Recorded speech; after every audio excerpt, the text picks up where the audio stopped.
We're running it back in ranked again. Same list as before. One more week of this list and we'll shake it up for August. Our first opponent here is Life and Death Advocate. I keep a 7, it doesn't really have much action, but we do have all our colours covered and plenty of interaction, but no finisher. So let's hope we find something quickly.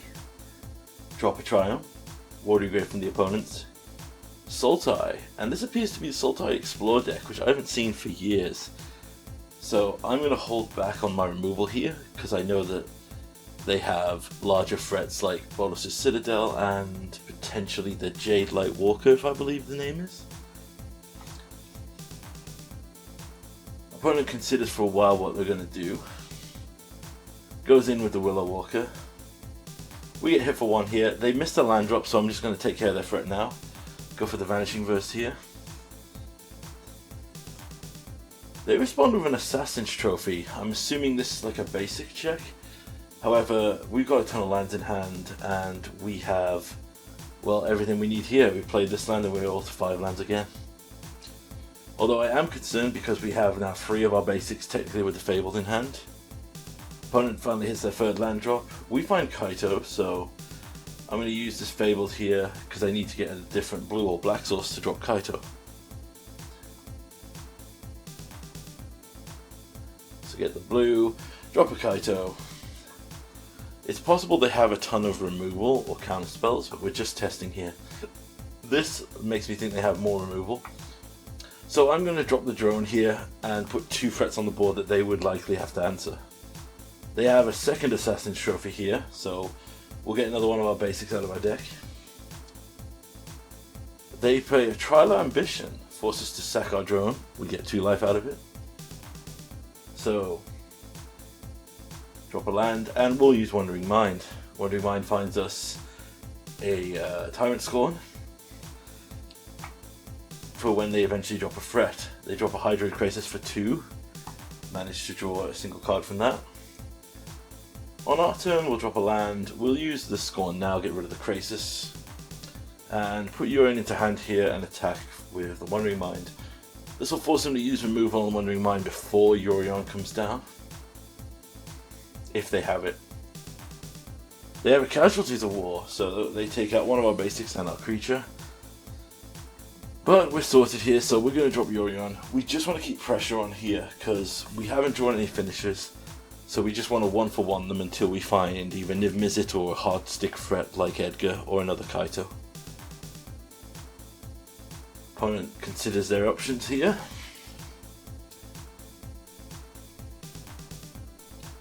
Puts their Yorion into hand, so they don't appear to be doing a lot either.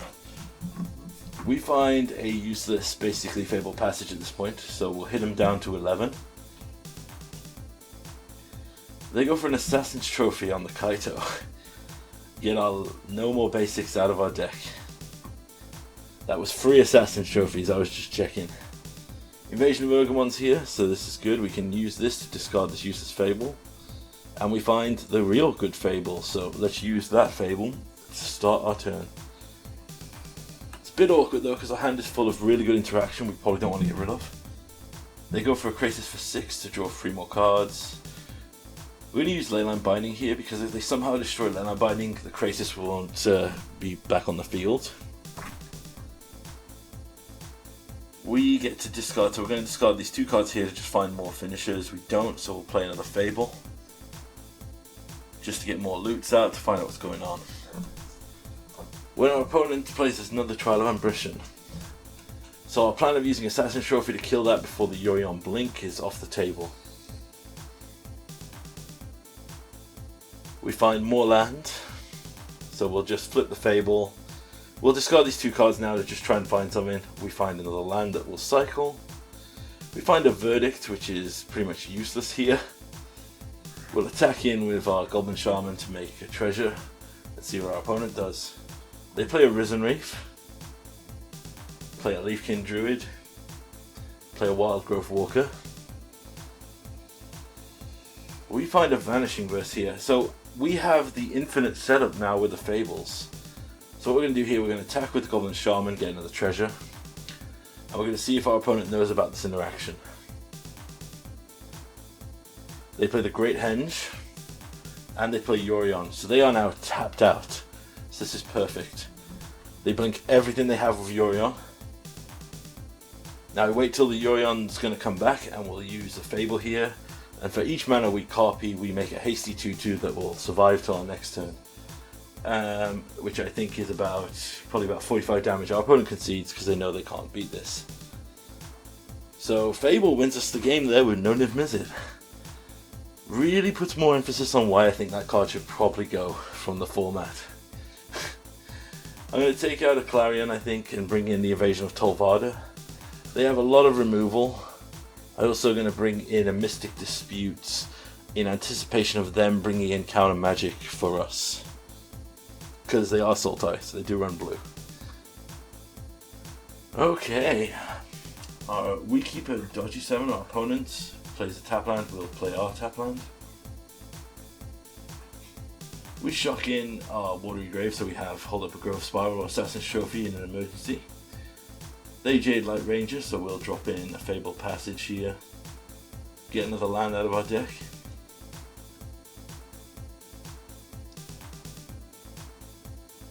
They've played a Field of Ruin, so they potentially could go for something crazy here, but I'm going to drop this Fable to give them a bigger target to kill than opposed to just using the Field of Ruin. They shock in, we'll take the hit here, they'll use a Trial of Ambition to kill our Shaman. We find a land here, so I'm going to discard 2 spells, and we find 2 more lands. Not the greatest, but what we can do is play this tap land, and I'm going to hold up. So what I'm anticipating is I'm going to use Leyline Binding to kill the Jade Light Ranger, in the hope that my opponent will then use the Field of Ruin on me, and I can use that mana to kill the Merfolk Branchwalker.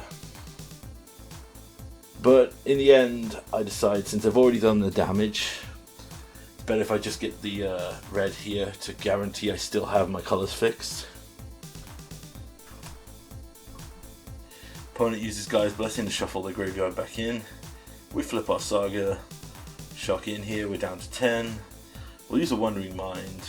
That finds us Mystical Dispute. I'm going to hold that up in case they have any kind of blue shenanigans. It could also counter a Hydroid Crisis.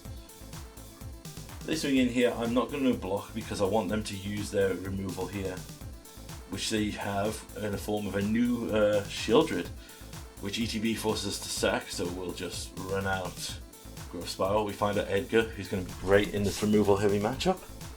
Drop another land. Got to make my consideration here, so I'm going to play Edgar because I can hold up a Tyrant Scorn. See what our opponent goes for. They play a Silverback Elder, really insanely powerful card. I can't let that be on the field, so I'm going to have to be forced to use the Tyrant Scorn here to put it back in their hand until I find a way to get rid of it. Otherwise, each creature they cast is just going to run away with the game. I play the Invasion of Tolvada to return the Wandering Mind to the field, find us under the Fable.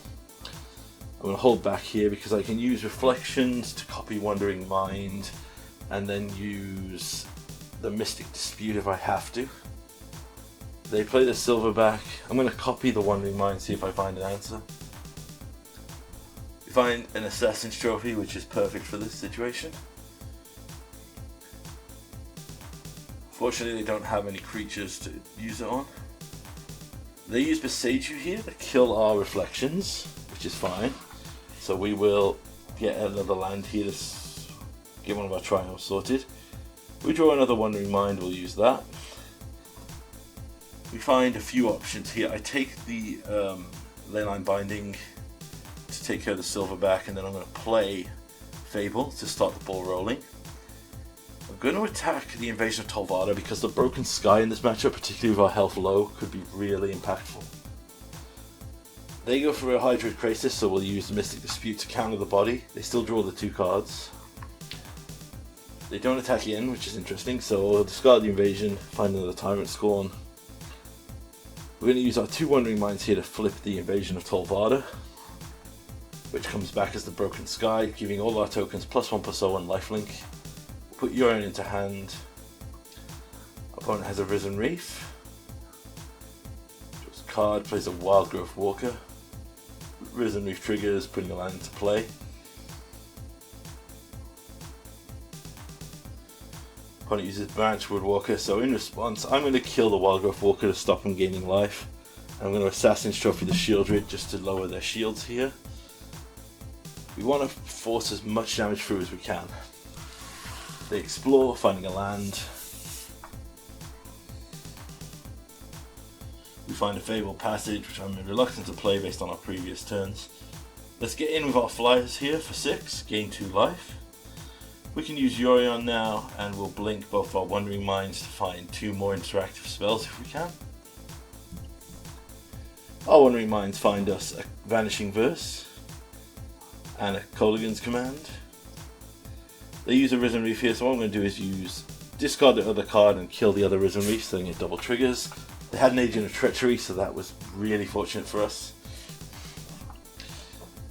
We find a land. We're going to copy the Wandering Mind, and our opponent concedes. Solid showing from the deck there. We grinded out our opponent. It was fun to see Sultai explore again. Next match here we got against Sig Figs.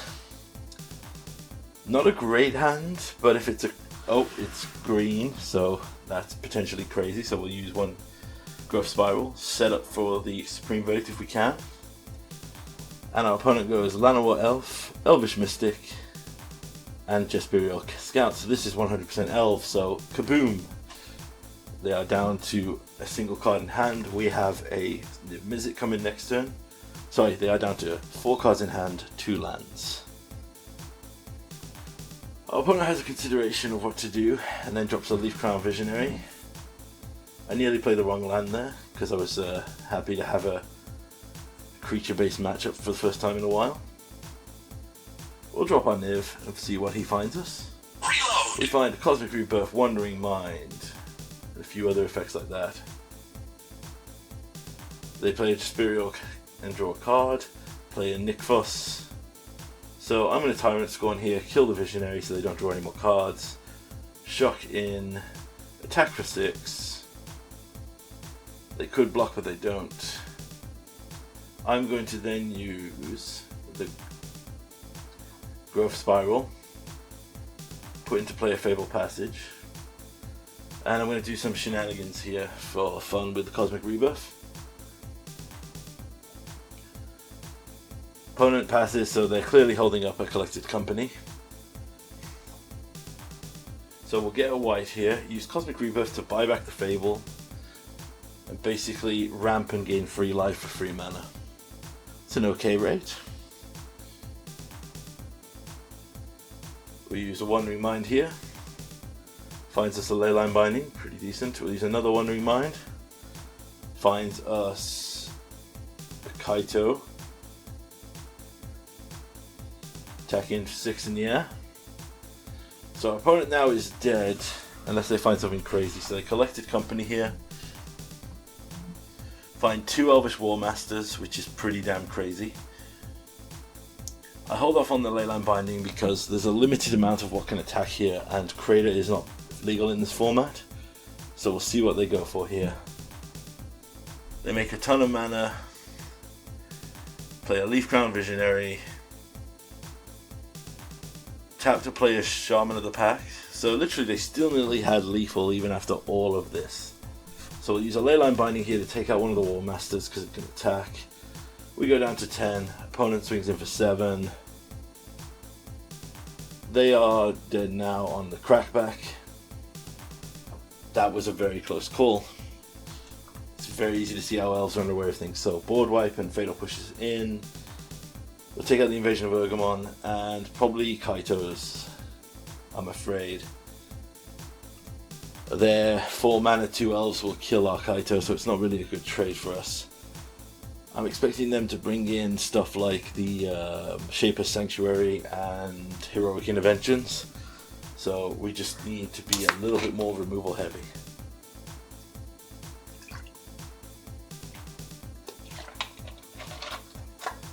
Right, drink acquired.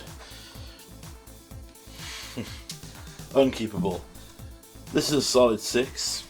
I've got to get rid of the Cosmic Rebirth.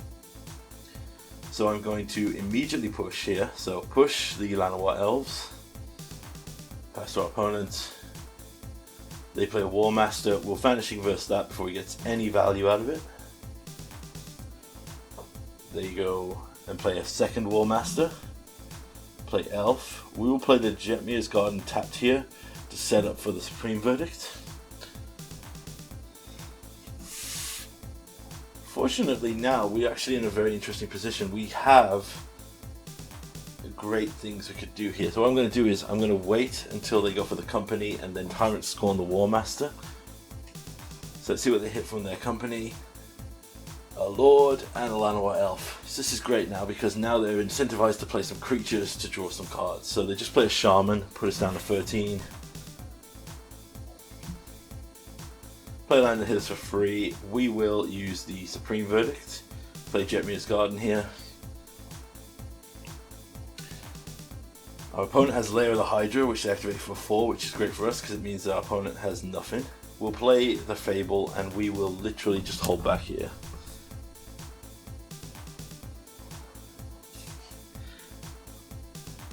We need the loot to find an answer, but unfortunately, our opponent has a Boseiju who endures, so we unfortunately don't have that option. So we'll just get one of our Triomes onto the field here. They have a Nykthos. They make their Hydra free, put us down to 3. We find a Clarion, which won't be enough here. What we can do though is attack with a Goblin and put Yorion onto the field. It's not perfect, but it gives us at least a turn. Unless they have an insane situation here. Because one thing you gotta remember is Hydra doesn't have Trample. It feels like it should have Trample, but it doesn't. So we block, true, and we luck out with a top deck Niv-Mizzet. So use this Fable to thin out the deck. Excuse me. Play Niv-Mizzet. Niv-Mizzet finds us 3 interactive spells, which is great for us. Now, there's an issue though. I don't want to attack yet. There is still a line where we could lose, and it would be a company into double Shaman. So I've got to keep up interaction to answer whatever they play. Opponent considers what they're going to do. Ultimately they do nothing, so in their end step I go for the Assassin's Trophy on the Lair of the Hydra. Bit risky, but we get rewarded for that. So now we can use Deafening Clarion second mode to give lifelink to our creatures and swing this by 16 points because we gain 8, they lose 8. We go back up to 11. We're now out of the danger zone. They play a War Master here, try to play Yorion, so we'll Vanishing Verse War Master. Then we'll Tyrant Scorn the Yorian's Elite. Then we pass, and we go to combat here to see what our opponent has. They have a Call of Calling for 1 here. So we fatal push that, and I'm just going to burn an Assassin's Trophy just to want to see how many basics they're running. But they concede in response to it, so we move on. Right, this is a PSA for this match. So this match, we are up against a Fires of Invention deck, but we're up against an opponent who plays so damn slow that I literally just give up after game 1. Literally, you can watch from this is at ×2 speed. By the end of game 1 they're on 20 minutes and we're not even dead yet and we're on 27. That's how slow they are at playing this game. So ultimately this is an example of us getting grinded out. Eventually if you want to watch the rest of this game, if not, no biggie, but I just want to show an example of why Wizards really needs to give us the option as players to blacklist people. I do not want to run into this player. And you can say like, oh, you should be patient with new players, but this guy's in gold ranked. So this guy knows the interface, has had to play a ton of games. If they aren't comfortable with a deck like this at this stage, they shouldn't be playing it. And honestly, it was such a grind to play against. So watch and enjoy if you want. Thank you for paying attention.